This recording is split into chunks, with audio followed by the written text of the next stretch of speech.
توجه همدیگران عزیز، اینا ما در شهر بختر هستیم. اینا در مرکز توبتی سومن شاگرد ما رستم جان کار میکنه. ای جوسو هر هفته روز چهارشنبه ما از ساعت 9 تا ساعت 14 در اینجا قبول میکنیم.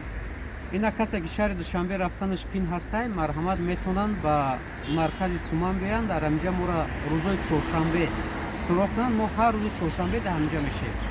اینا توبت استمورا گریجا دیسکالیوس همش گارانتی قطعی توبت میکنیم و از گیاها و غذاها با کلسی تیار میکنیم. کسی که کلسی در کار باشه با کلسی میتیم. مرحمت روز چهارشنبه با مرکز سومن مرحمت کنیم. رحمت برای توجهتون، سلامت باشید. ما رقمنا در تگ زاپیس میمونیم. تشکر زیاد.